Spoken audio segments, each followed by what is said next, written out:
فلا یعقلون۔ یہ زندگی لائف کیا ہے؟ ایک سرکل ہے، جس پوائنٹ سے چلے تھے پھر اسی پوائنٹ پر پہنچنا ہے۔ بات ہی ختم۔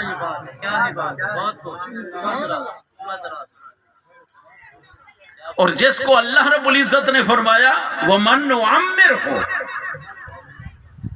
جس کو ہم لمبی عمر دیتے ہیں نُنَكِّسُهُ فِي الْخَلْقِ، پھر ہم الٹا کر واپس اسی پوائنٹ پر لے آتے ہیں۔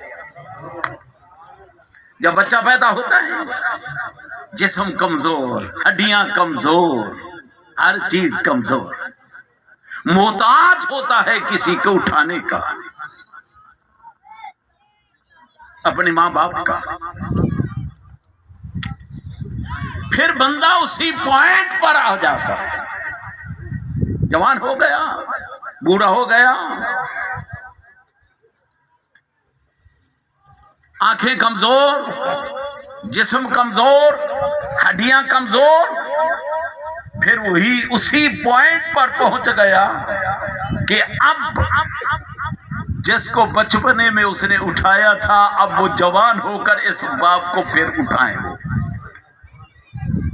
محتاج ہوتا تھا۔ اللہ رب العزت فرماتا ہے وَمَن نُعَمِّرْهُ نُنَكِّسْهُ فِي الْخَلْقِ، جس کو ہم لمبی عمر دیتے ہیں اس کے اعضاء کو پھر اسی کمزور حالت میں الٹ کر لے جاتے ہیں۔ افلا یعقلون، کیا لوگوں کے پاس عقل نہیں ہے، سوچتے نہیں ہے؟ اسلام یہ دین ہے، اس کے اندر لاجک ہے، منطق۔ اللہ رب العزت بار بار انسان کو سوچنے کی دعوت دیتا ہے۔ اللہ رب العزت یہ نہیں فرماتا کہ عقیدت کے ساتھ میری بات کو مان لو، نہیں، عقل کو استعمال کرو۔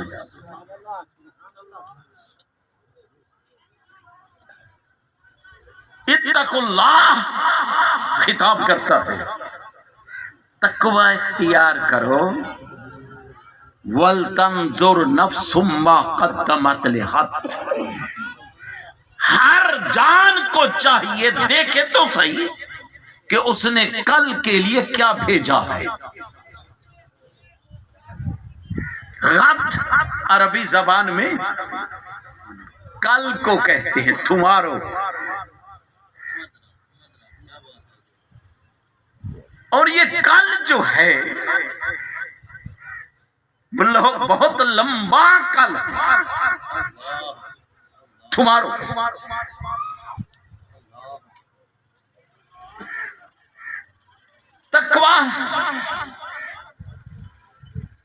تقوی کا معنی بچنا، بچ جانا، اپنے آپ کو بچا لینا۔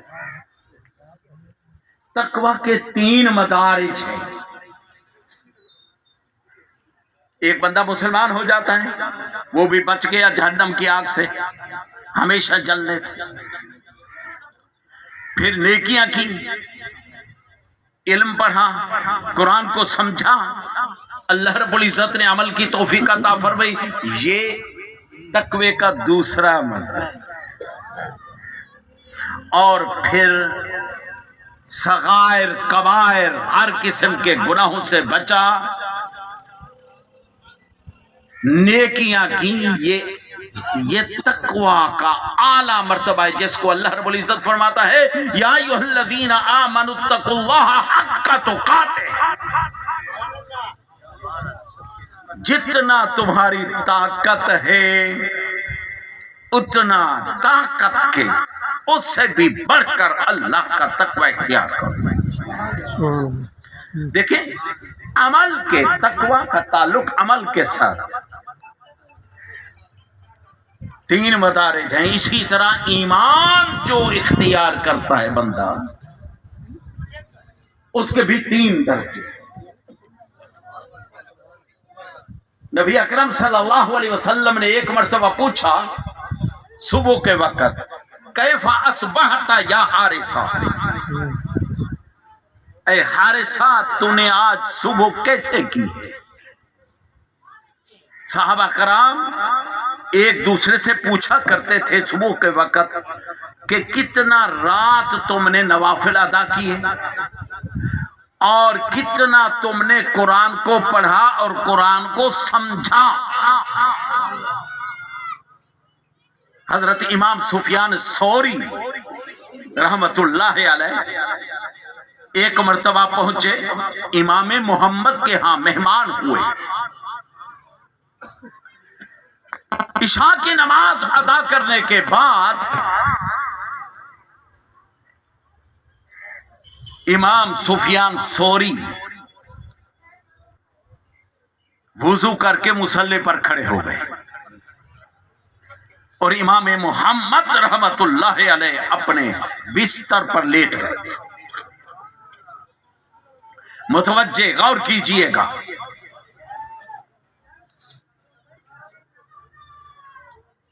سحر کا وقت ہو گیا،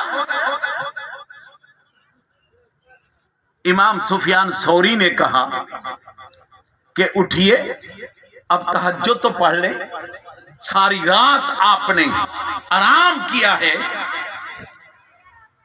اور امام سفیان ثوری نے مصلی بچھا کر ساری رات نوافل ادا کی۔ امام محمد بستر سے نکل کر مصلی پر کھڑے ہو گئے اور تہجد کی نماز شروع کر دی۔ سفیان ثوری نے کہا وضو نہیں کیا؟ آپ نے پوچھا آپ نے کتنے لمبی رکعتیں کی؟ انہوں نے کہا 100 رکعتیں کی۔ انہوں نے کہا الحمدللہ قرآن کریم سے میں نے آج رات 100 مسائل سے زیادہ کا استنباط کیا۔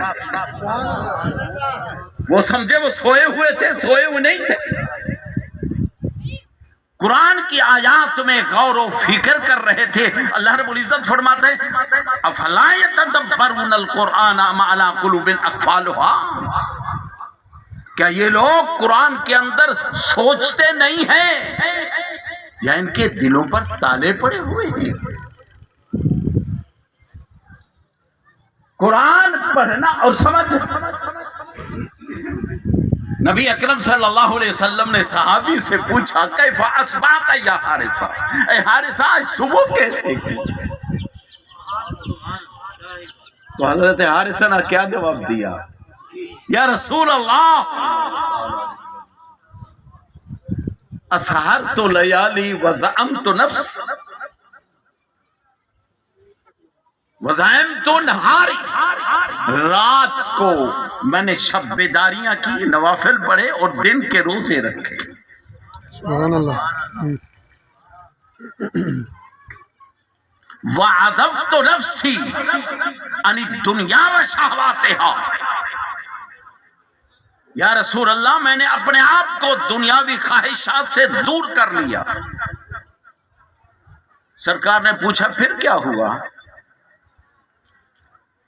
عرض کیا یا رسول اللہ کنت انظر الی عرش اللہ بارزا، یہ میری حالت ہو گئی تھی میں عرش الہی کو سامنے اپنی نگاہوں کے ساتھ دیکھتا تھا۔ وَكُنْتُ أَنظُرُ إِلَىٰ أَهْلِ الْجَنَّةِ يَتَظَافَرُونَ فِيهَا، میں نے جنتیوں کو دیکھا جنت کے اندر وہ ایک دوسرے سے ملاقاتیں کر رہے ہیں، سبحان اللہ۔ اور جہنمیوں کو دیکھا وہ جہنم کے اندر جل سل رہے ہیں۔ سرکار نے کیا فرمایا؟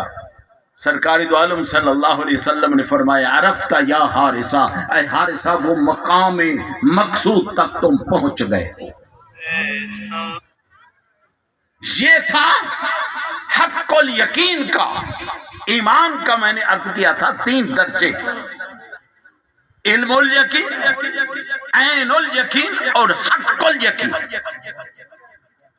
علم الیقین پہلا علم یقین کا، دیکھیں نا ایمان جو ہے نا، ایمان لے آتا ہے نا بندہ اللہ رب العزت پر، اللہ کے رسول صلی اللہ علیہ وسلم پر، تو کیا ہوتا ہے؟ وہ یقین ہو جاتا ہے، یقین ہو جاتا ہے۔